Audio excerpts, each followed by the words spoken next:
I learned my three languages, English, French, and Spanish, almost all at the same time because I was born in an English speaking environment and my native language at home. My parents are Venezuelan, so I spoke in Spanish at home. And then we moved to Montreal, French speaking environment, English in school, Spanish at home. Then we moved to Vancouver, English speaking environment, French in school, and Spanish at home.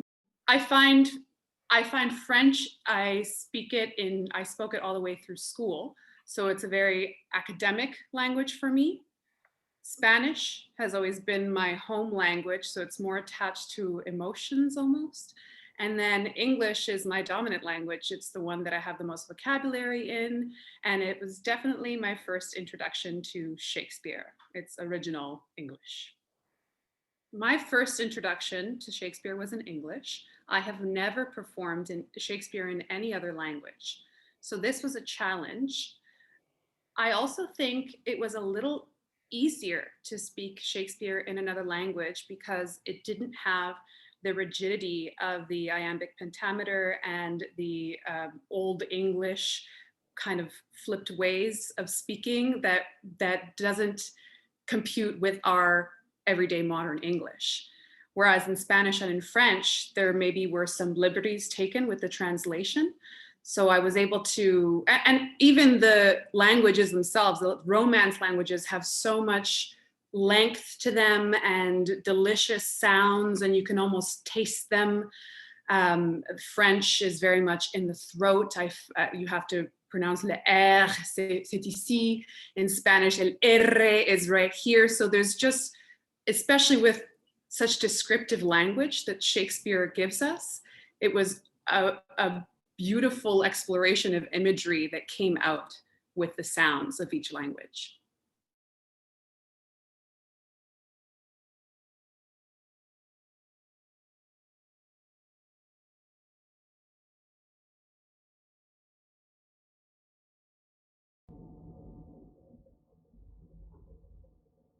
I would have broke mine eye strings, cracked them but to look upon him, till the diminution of space had pointed him sharp as my needle.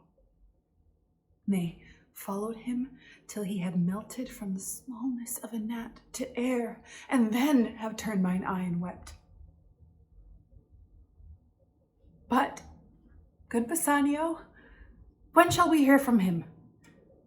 I did not take my leave of him, but had most pretty things to say, ere I could tell him how I would think on him at certain hours. Such thoughts and such... Or I could make him swear the sheaves of Italy should not betray mine interest and his honor, or have charged him at the 6th hour of morn, at noon, at midnight, to encounter me with orisons, for then I am in heaven for him. Or ere I could give him that parting kiss, which I had set betwixt two charming words, comes in my father, and, like the tyrannous breathing of the north, shakes all our buds from growing. Moi, j'aurais brisé, j'aurais fait éclater les fibres de mes yeux rien que pour le regarder, jusqu'à ce que, diminué par l'espace, il me parut mince comme mon aiguille. Oui, je l'aurais suivi du regard jusqu'à ce que de la petitesse d'une moucheron il se fût évanoui dans l'air. Et alors j'aurais détourné la vue et pleuré. Mais, bon Pisagno, quand aurons-nous de ces nouvelles? Quand je l'ai quitté, j'avais encore une foule de jolies choses à lui dire.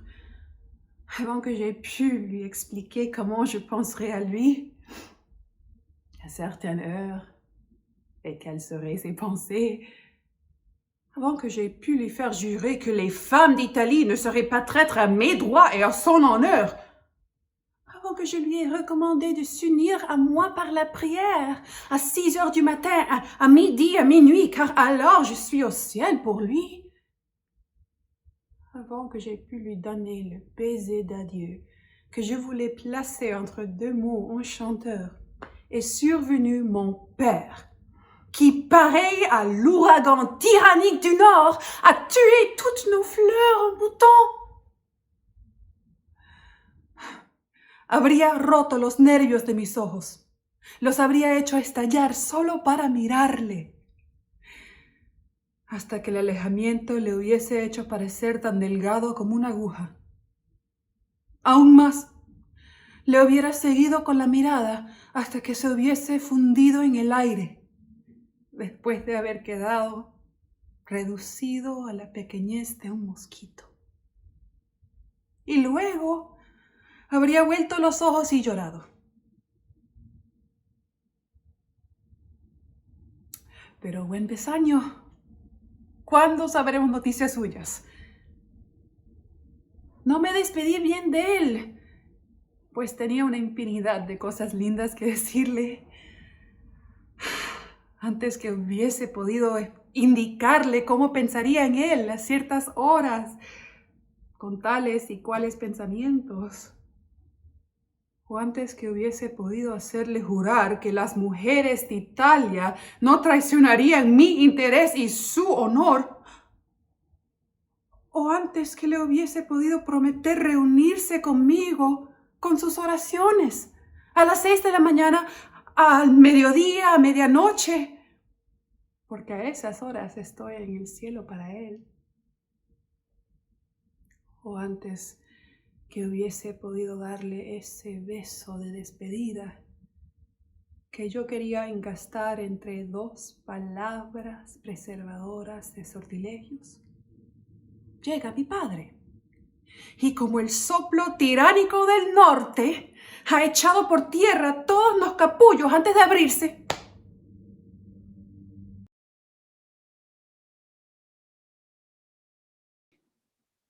I was so surprised by how different I felt in each version. Even more surprised watching it. It almost felt like different people. And in a sense, it is. I feel like many bilingual, trilingual, or bicultural people can understand how you can be multitudes and different tastes of those personalities come out in different languages. I really felt that the Romance languages helped me reach the images. They something about the roundedness, or how you could stay on one consonant for longer. English, watching it back, almost felt clipped, like there could have there's not as much room for the emotion to flow for me. Now I could find that of course, I mean, it's Shakespeare, it has much room for that. But I discovered the tool of going into the personality of Spanish, my native language, the one that's tied to my home, to my family, to something deep within us all that we don't really understand, your native language. And then French, I learned that in a very academic context. And I read a lot of literature. So that helped me as well to discover the imagery, and there's satisfying sounds. See, I can feel it, almost like you can taste it and like bite your teeth into it. So I think Shakespeare is such a wonderful canvas to paint all these different people onto. That's the beauty of it. That's why we keep going. What was awesome about this project is that like I got to use my Venezuelan accent, and that's not like, we're getting there with diversity, but mostly what I auditioned for are Mexican roles or Puerto Rican roles, or just like the Rosie Perez roles. And this time I got to be Imogena Venezolana. That first line was just super satisfying to say. It's a very complex and long thought. And I think the French and the Spanish afforded it more vowels to get it out, such a huge image. But in general, when I was doing the three pieces, I had the goal to not deviate from any of my acting choices, to keep the same form as an experiment to see just how it would change with the different rhythms of each language. For instance, the first language in English there's lots of clipped sounds to it. I would have broke mine eye strings, cracked them but to look upon him, till the diminution of space had pointed him sharp as my needle. In French, it kind of rolls a bit more. Moi, j'aurais brisé, j'aurais fait éclater les fibres de mes yeux, rien que pour le regarder, jusqu'à ce que diminué par l'espace, il me parut mince comme mon aiguille. En espagnol. Habría roto los nervios de mis ojos. Los habría hecho estallar solo para mirarle, hasta que el alejamiento le hubiese hecho parecer tan delgado como una aguja. It's really so challenging to talk about how they affect me. It's so much more revealing to do it, and you to decide.